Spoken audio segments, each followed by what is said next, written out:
오늘 하나님께서 저희들에게 주신 말씀은 너희는 나음을 얻었나니 라는 설교 제목으로요, 베드로전서 2장 18절서부터 25절까지 말씀이 되겠습니다. 조금 길어서요, 앞에 18절, 19절, 뒷부분 24절, 25절 교독하겠습니다. 제가 먼저 읽고요, 마지막 25절은 우리 다 같이 읽도록 하겠습니다. 사관들아, 범사에 두려워함으로 주인들에게 순복하되 선하고 관용하는 자들에게만 아니라 또한 까다로운 자들에게도 그리하라.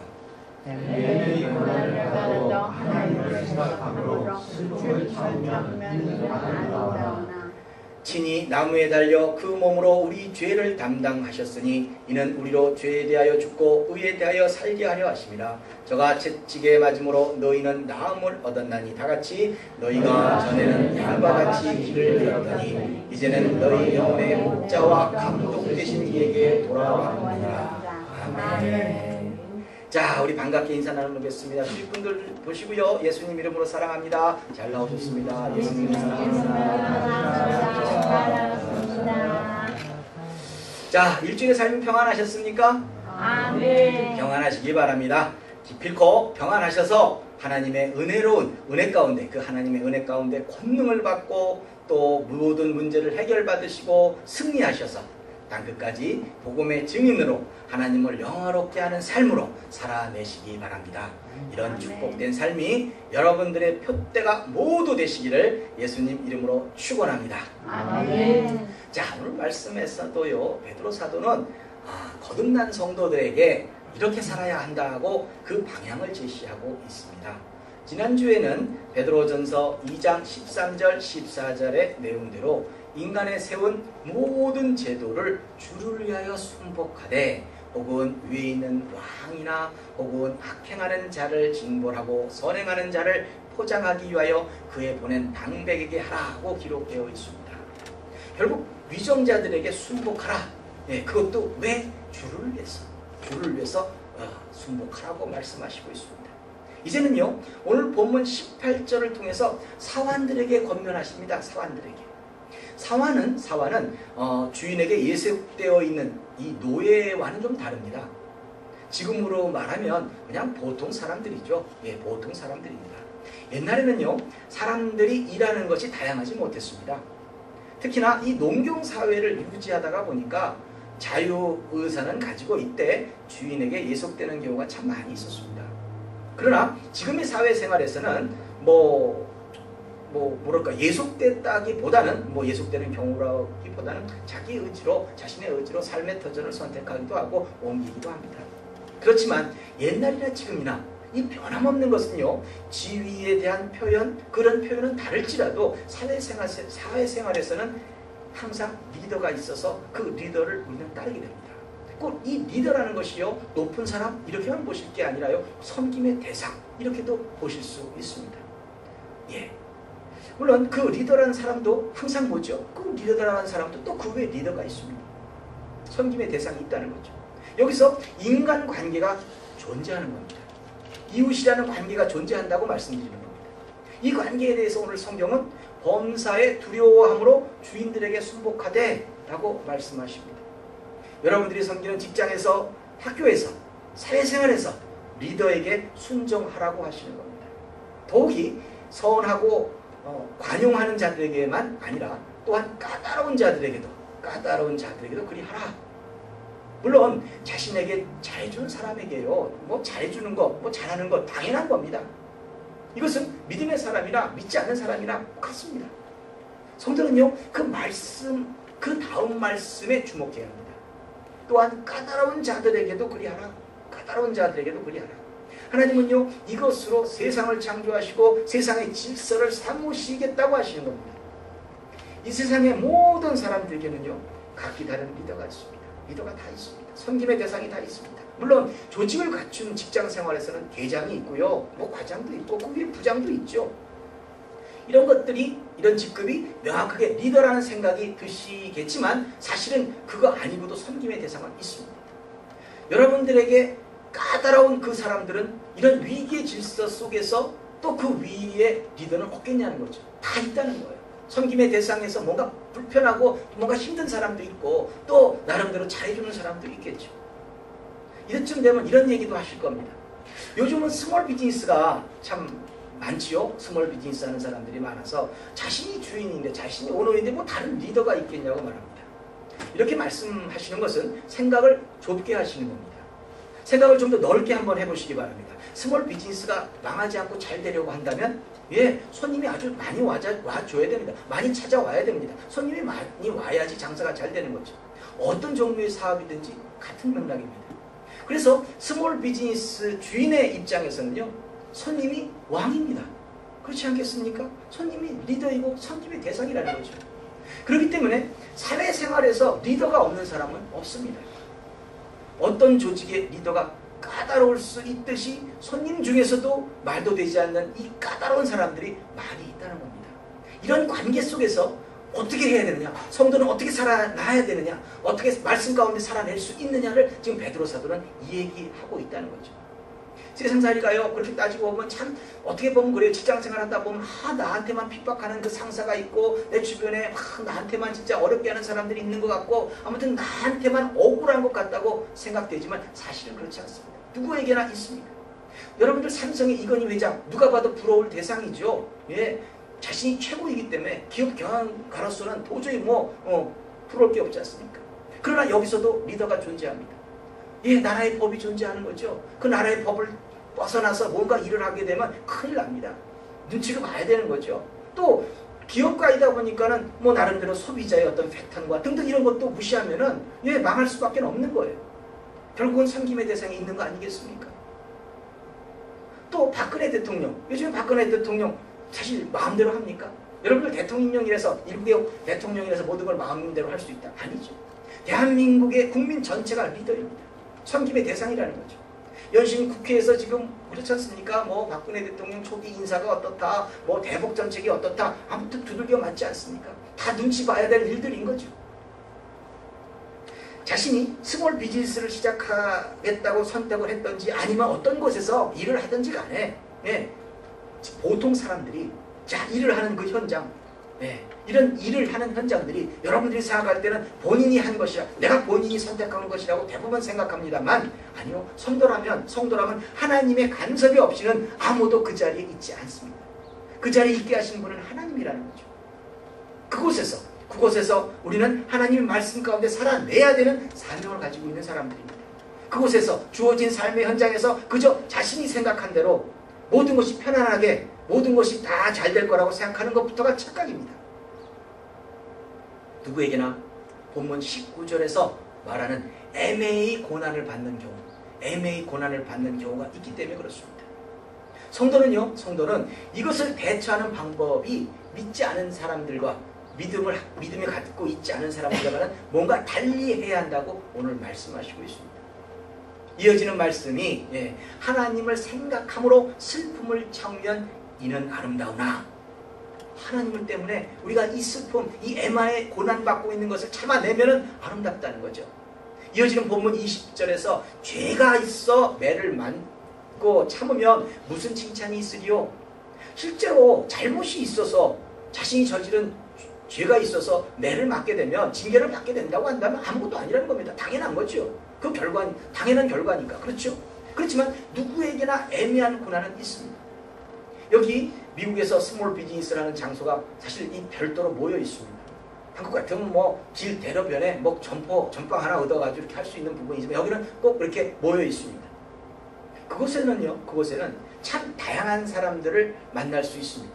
손님도 다양하고 주인도 참 다양합니다. 말하는 방법도 틀리고 대처하는 방법도 참 틀립니다. 여러분들 미장원에서 일하는 사람들, 미장원 하는 사람들에게 그 주인에게는 애매한 고난이 없겠습니까? 손님의 요구대로 머리를 기껏 잘라주었더니 너무 짧다, 너무 길다, 염색을 했더니 아까 그 얘기하는 것처럼 그런 색깔이 나오지 않지 않느냐, 내가 원하는 색깔이 나오지 않아서 돈을 내지 않겠다 등등 없겠습니까? 참 애매히 고난 받는 거죠. 비디오 가게, 여러분들 비디오 가게에서는 한 번씩 다 빌려보셨을 겁니다만 테이프 질이 좋지 않다, 그래서 보다가 그냥 가지고 왔으니까 돈으로 내달라, 이런 사람들 없겠습니까? 많아요. 실제로는 다 보고서 다 그냥 반납합니다. 돈 달라고 그래요. 네? 국수집은 어때요? 국수집은 아무 문제가 없으니까 있어요. 국수가 맛이 있다 없다 뭐 싱겁다 짜다 뭐 차다 뜨겁다. 대체 이 애매히 받는 고난을 어떻게 감당하느냐 이거죠. 예, 마켓은 아닐까요? 다 그렇습니다. 삶의 현장이 그런 거예요. 대부분 이런 것이 지금 우리가 살고 있는 세상에서 벌어지고 있는 실질적인 현상 그대로입니다. 지금 우리가 그런 데서 살고 있어요. 믿지 않은 많은 사람들은요, 그 현상을 맞이할 때마다 싸웁니다. 야, 내가 뭐가 맛이 없어, 뭐가 차, 뭐가 뜨거워, 그래 내가 바꿔줄게. 막 그래서 들이대지요, 싸우지요. 네. 그렇다면 여러분들도 정당하다고 이런 사람들과 싸우시겠습니까? 스몰 비즈니스에서 일하는 사람들, 직장에서 일하는 사람들 다 누구에게나 겪는 거예요. 그렇지 않습니까? 직접 손님을 대하는 경우도 있고 주인을 상대하는 경우도 있지만 아무튼 어떤 관계에서든지 일어나고 있는 이 애매한 고난, 이 고난, 이것을 피한다고 피할 수 있을 것 같으냐 이겁니다. 못 피합니다. 피하게 되면 다른 곳에서는 그런 관계가 없을 거라고 생각하십니까? 이게 삶의 관계입니다. 또 상황을 봤을 때 이런 얘기도 합니다. 많은 사람들이 이런 말도 합니다. 내가 옛날에는 별다른 고난이 없이 살았는데 왜 이렇게 애매하게 요즘 이렇게 고난을 받고 있는지 모르겠다 라고 한탄을 합니다. 그러나 생각을 달리하면 옛날에는 하나님의 간섭이 없어서 천방지축으로 살았지만 이제부터는 하나님의 그 간섭하심으로 신실한 주의 백성으로 만드시고자 하는 그 하나님의 계획은 아니겠습니까? 그 하나님이 그 귀 쓰시려고, 하나님이 여러분들을 축복하시려고 이 애매한 고난 가운데 하나님의 말씀 가운데 악을 선으로 이기는 그 삶의 모습으로 변해달라고 바꿔보라고, 그러면 축복하겠다는 그런 음성은 아닐까요? 옛날에는 형통했던 것 같지만 그 길은 형통이 아니라 사실 종국에는 죽음으로 가는 길이라서 지금 내가 받고 있는 이 애매한 고난을 손으로 이김으로 하나님이 사용하시고자 하는 그 축복의 통로를 만드시려고 그런 하나님의 의도가, 계획이 여러분들에게 있다는 것은 생각되지 않으십니까? 그렇죠. 여러분들을 하나님 쓰시고 있습니다. 이 시대에 여러분을 통해서 예수님의 사랑을 증거해야 되기 때문에 하나님은 여러분들을 붙드시는 거예요. 쓰시고자 붙드시는 겁니다. 저 여러분들은 예수님을 믿는 사람들입니다. 자기의 뜻이 아니면 무조건 자기 뜻대로 되기 위해서 성도가 싸워야 하는 겁니까? 아닙니다. 답은 이어지는 20절 하반부에서 정확하게 제시하고 있습니다. 오직 선을 행함으로 고난을 받고 참으면 이는 하나님 앞에 아름다우니라, 이렇게 기록이 되어 있습니다. 축복의 일은 여기에 제시되어 있습니다. 이는 분명히 하나님 앞에 아름다운 일이라고 얘기했습니다. 하나님을 믿는 성도가 선을 행함으로 고난을 이기게 되면 축복하시겠다는 것이 성도가 축복을 받는 원리라는 겁니다. 그런데 이런 진리를 삶에서 적용하는 것이 무엇인지도 모르는, 말씀은 들어요. 그러나 내가 어떻게 살아야 되는지 몰라. 성도가 하나님 말씀 가운데 살아내야 됩니다, 하나님 말씀대로 실천하세요 라고 아무리 얘기하는데 이게 뭔지 모른다는 거죠. 많은 사람들이 실은 지금도 그런 삶의 모습을 모르기 때문에 쓰러지고 있습니다. 참 안타까운 겁니다. 저와 여러분들은요, 하나님을 믿겠다고 결단하고 신앙생활을 시작한 이상 그 누구도 악을 선으로 이겨내야 하는 사람들입니다. 그것 때문에 하나님은 저와 여러분들을 이 자리에 부르셨습니다. 오늘 본문 21절에서 이를 위하여 너희가 부르심을 입었으니, 아멘. 또 우리의 삶에서 본보기가 되시는 그 예수님조차도 실은 우리에게 이런 삶의 진리를 가르쳐 주시려고, 성도가 복을 받고 형통하게 되는 것이 무엇인지 가르쳐 주시려고 고난을 이기셨다는 겁니다. 이어지는 말씀에서 그리스도도 너희를 위하여 고난을 받으사 너희에게 본을 끼쳐 그 자취를 따라오게 하려 하셨느니라. 아멘. 우리가 예수님을 따라야 할 본이 대체 무엇입니까? 악을 같은 악으로, 분노로, 욕으로 대항하지 말라는 겁니다. 성도는요, 나에게 애매하게 고난을 주는 사람들에게 대항하는 것이 아닙니다. 로마서 12장 19절 말씀에서 내 사랑하는 자들아, 너희가 친히 원수를 갚지 말고 진노하심에 맡기라. 기록되었을 때 원수 갚는 것이 내게 있으니 내가 갚으리라 하고 주께서 말씀하시느니라, 이렇게 기록이 되어 있습니다.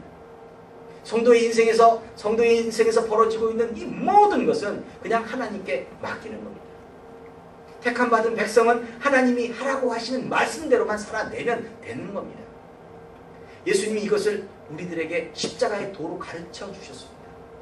예수님은요, 오늘 보면 22절에서 저는 죄를 범치 아니하시고, 그렇죠. 예수님이 대체 무슨 죄를 범하셨어요? 예, 그 입에 괴사도 없으시며 대체 예수님 무슨 변명, 괴사라는 게 뭐예요? 변명 얘기하는 거예요.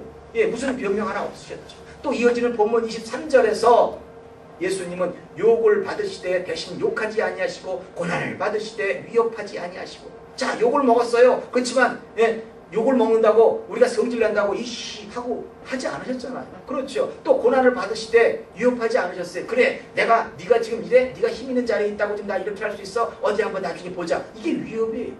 이게 지금 협박하는 거죠. 그렇죠. 이렇게 하지 않으셨다는 거예요. 보통 대부분의 많은 사람들이 삶의 현장에서 이렇게 살아요. 내가 받는 대로, 내가 지금 속상한 대로 내가 돌려주겠다고 산다는 거죠. 이런 삶의 모습들이 예수님이 십자가에 보여주셨던, 이렇게 살아내라고 너희들은 악을 선으로 이기라고 우리에게 보여주신 본된 모습이었습니다.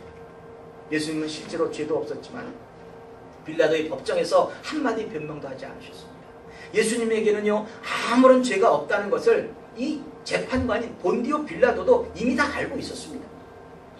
누가복음 23장 4절 말씀에서 보시면 빌라도가 대제사장들과 무리에게 이르되 내가 보니 이 사람에게 죄가 없도다. 네, 죄가 없다는 거 알고 있었잖아. 그렇지만 빌라도는 예수님을 십자가에 매달았고 결국 죄를 짓게 되었습니다. 예수님은 악에 저항하지 않았습니다. 오직 선으로 이기셨습니다. 우리에게 보여주신 게 이거였어요. 당시 대제사장들과 무리들의 그 심판도, 또 빌라도에 대한 심판도 예수님은 하나님께 맡기셨습니다. 네. 본문 23절, 오늘 본문 23절 하반부에 이렇게 표현되어 있어요. 오직 공의로 심판하시는 자에게 부탁하시며, 예, 공의로 심판은 자, 누구죠? 인생에서 심판과 판단, 이건 오직 하나님만 하시는 겁니다. 우리가 이러쿵저러쿵 하는 것 자체가 아니에요. 우리가 이러쿵저러쿵 시비하는 것 자체가 뭐죠? 예, 죄를 짓는 거예요. 예, 모든 걸 하나님께 맡기는 것이 우리 성도들의 삶의 모습입니다. 그러나 예수 믿는다고 하면서 삶의 현장에서는 맡기는 사람들이 있습니까? 그저 반응해버리죠. 이런 부분에까지 세세하게 지금 베드로 사도는 삶의 모습이, 거듭난 백성이 이 베드로 전서를 통해서 거듭난 백성들이 이 삶의, 이 사회 현상, 이 사회 생활을 어떻게 해야 되는지를 지금 가르쳐주고 있다는 겁니다. 하나님이 택한 성도가 이것이 안 돼서 신앙생활에서 좌절하는 사람들이 너무나 많이 있습니다. 여러분들은 그 대열에 끼지 마시기 바랍니다. 이것이 여러분들이 뭔가 해결하려고 할 때마다 여러분들은 하나님과 거리가 멀어지게끔 되어 있습니다. 여러분들이 하나님과 거리가 멀어질 때마다 여러분들은 하나님이 예비하신 그 축복을 받는 것에 거리가 멀어지는 겁니다. 복은요, 하나님의 말씀대로 순종하는 자들에게 주어지는 것이지 말씀대로 살지 않는 자에게 주어지고 누리게 되는 것이 아닙니다. 여기 있는 많은 말씀들 속에 있는 하나님이 이렇게 살아라 라고 하시는 그 말씀들을 지켜 행하는 자들이 약속하신 축복을 받는 거지, 안 하는데, 하지 않는데 어떻게 받습니까? 그래서 예수님도 같은 맥락으로 본문 24절에서 보시면 예수님 자신은 예수님이 감당해야 될 것만 하셨던 겁니다. 예수님이 하셔야 될 것만 한 거예요. 사명만 감당한 거예요. 예수님에게 주어진 악을 선으로 이기는 일, 즉 친히 나무에 달려 그 몸으로 우리 죄를 담당하셨으니, 아멘. 그렇죠. 예수님이 하실 일은 뭐예요? 우리들을 구원하는 일이에요. 죄에서 해방시키는 일이에요. 그것이 예수님이 악을 이기는 일이었다는 거죠. 그렇기 때문에 아무 소리 안 하시고 친히 나무에 달려서 그 몸으로 우리 죄를 담당하셨다는 겁니다. 예수님은요, 예수님이 오신 목적에 대해서 충실하셨던 겁니다. 마가복음 10장 45절에서 인자에 온 것은 섬김을 받으려 함이 아니라 도리어 섬기려 하고 자기 목숨을 많은 사람의 대속물로 주려 함이니라고 분명히 기록되어 있습니다. 예수님께 부여된 악을 선으로 이기는 일은 온 인류의 죄를 사하시고 구원하시기 위해서 산 제사의 제물이 되시는 일이었습니다. 만약에 이것이 한치의 오차라도 있었다면 저와 여러분들은요, 아직까지도 죄에서 자유로울 수도 없고 천국을 사모할 수도 없고 아비규환의 세상에서 절규하고 있었을 겁니다. 희망이 없잖아요. 그렇죠? 이제 우리는요, 이 예수님이 행하신 십자가의 은혜를 결코 잊어서는 안 되고 또 색이 바라게 해서도 안 된다는 겁니다.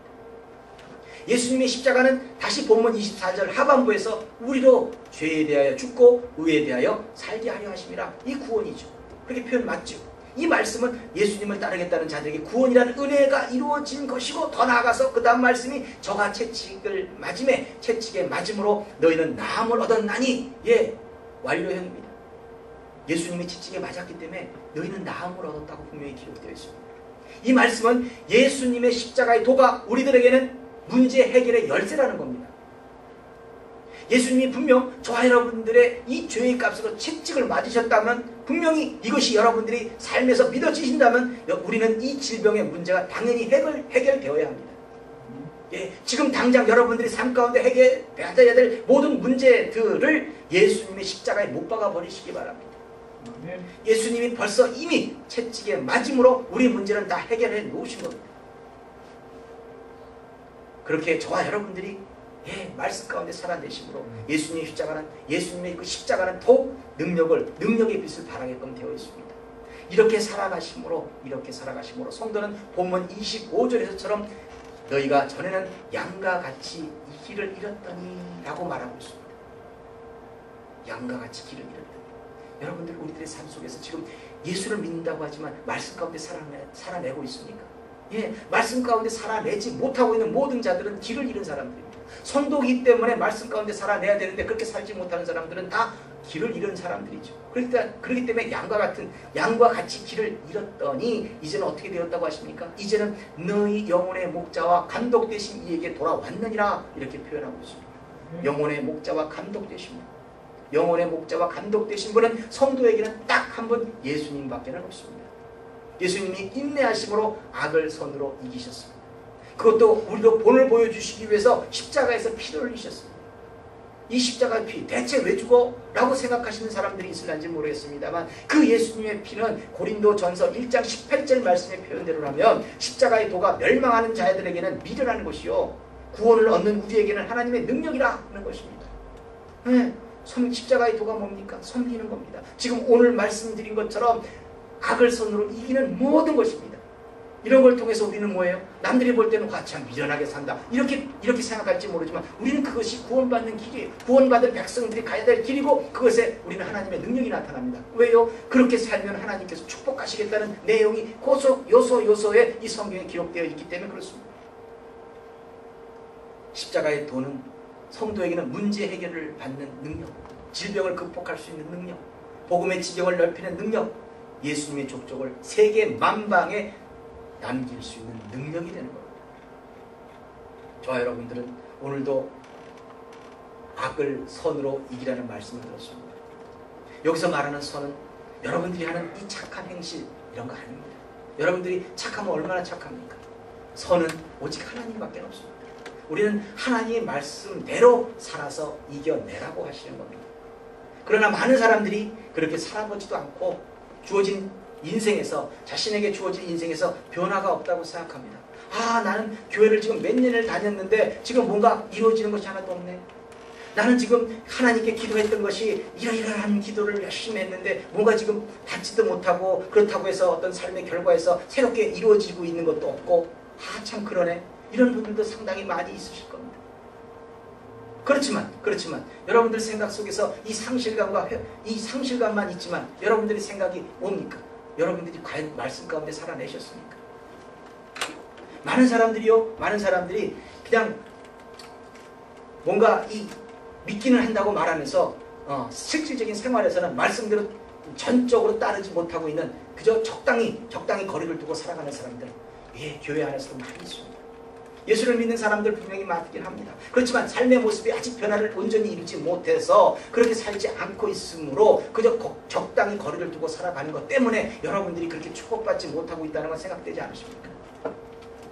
그러나 그런 사람들이 가지고 있는 이 적당히는 결국 적당히 되는 것도 없고 적당히 안 되는 것도 없고, 뭐 그냥 그렇게 살다가 그냥 그렇게 가는 겁니다.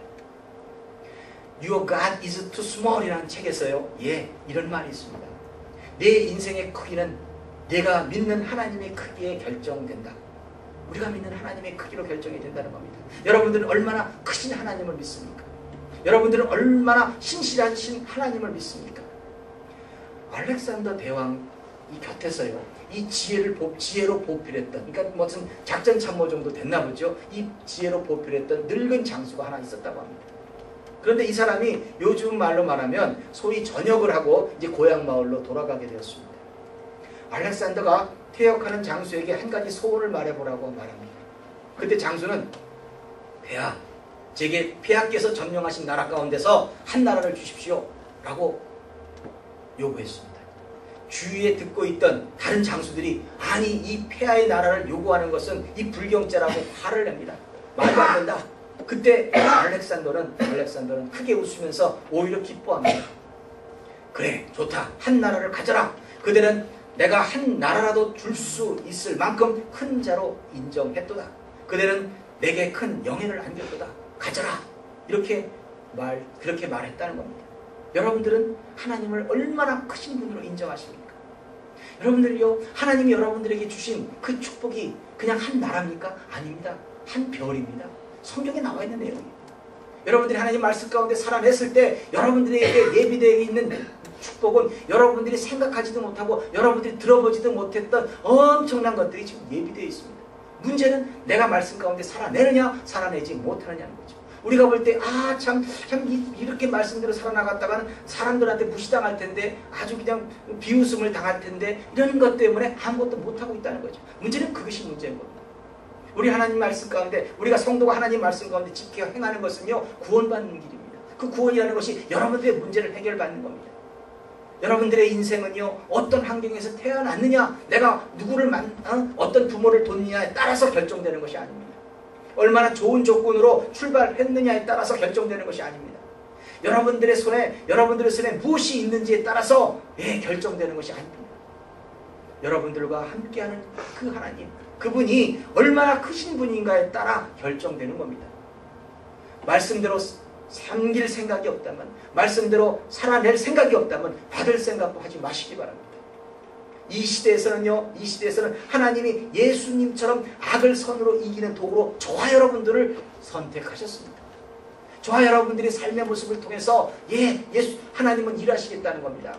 그 당시에는 2000년 그 전의 당시에서는 예수님을 통해서 온 인류를 구원하시는 일과 온 인류를 사랑하시는 일을 감당하셨습니다. 이 시대에서는 저와 여러분들을 하나님이 선택하시고 그 일에 도구 삼으시겠다고 악을 선으로 이기라고 하십니다. 내가 이 미국 땅에 비행기 타고 왔다고 하지 마시기 바랍니다. 그런 마음을 주신 분도 하나님이십니다. 환경을 여시는 분도 하나님이십니다. 이 말은 뭐냐면 여러분들이 현재 이 자리에서 하나님이 부르시는 것이고 이 자리에서 여러분들이 하나님의 말씀 가운데 살아내므로 악을 선으로 이기라는 겁니다. 그렇게 함으로 여러분들은 복음의 증인이 되는 것이고 그렇게 함으로 하나님께서 준비하신 모든 축복을 받아 누릴 수 있다고 말씀하시는 겁니다. 누구를 탓할 것이 아니라 이곳에서 예수님처럼 살아서 승부를 보라고 하시는 그 하나님의 음성을 모두 듣게 되시기 바랍니다. 이런 삶으로 하나님께 영광을 돌렸을 때 저와 여러분들의 삶은 형통하는 겁니다. 간구하는 소원이 이루어지는 것입니다. 제발 좀 믿으시기 바랍니다. 그리고 삶의 모습을 바꾸시기 바랍니다. 저가 채찍에 맞음으로 너희는 나음을 얻었나니 아멘. 이 말씀이 완료형입니다. 이 다음은 여러분들의 믿음입니다. 이 다음에 우리가 감당해야 될 것은 그 믿음을 쫓아 삶의 모습을 바꾸고 그렇게 살아가느냐 그렇게 살지 않느냐에 따라서 결정되는 것이지 여러분들 벌써 예수님은 다 준비해 놓으신 겁니다. 이 말씀이 성경에서 지워지지 않는 한 저와 여러분들이 가진 문제는 예수님이 채찍을 맞음으로 벌써 해결 다 해놓으셨습니다. 이제부터는 우리가 가진 믿음이 문제가 되는 겁니다. 삶의 모습이 문제가 되는 겁니다. 선을 행함으로 악을 이기라고 저와 여러분들을 부르셨으니 이제 그렇게 살지 않으면 아무것도 이룰 수가 없습니다. 이것을 믿고 주어진 삶의 현장에서 말씀대로 살아내심으로 다시 한번 권능을 받아 문제를 해결받으시고 이것으로 복음의 증인이 모두 되시기를 예수님의 이름으로 축원합니다. 아멘. 기도하겠습니다. 할렐루야. 하나님 아버지 감사합니다. 믿음의 일꾼들 하나님 축복하시고 진심으로 감사드립니다. 우리가 볼 때는 그야말로 너무 미련한 일입니다. 하지만 하나님께서는 저희들에게 선으로 악을 이기라고 하셨사오니 저희들의 삶의 모습 속에서 선으로 악을 이길 수 있도록 도와주시옵소서. 예수님이 삶의 본으로 보여주신 것이 십자가의 그 희생이 선으로 악을 이기는 것이었습니다. 저희들 또한 이 시대에서는 선으로 악을 이겨서 하나님이 예비하신 모든 축복을 받아 누리는 형통의 삶이 되게 하여 주시옵소서. 오직 하나님께 영광 돌리는 복음의 증인이 될 수 있도록 축복해 주시옵소서. 감사하며 이 모든 말씀 예수님 이름으로 기도드립니다. 아멘.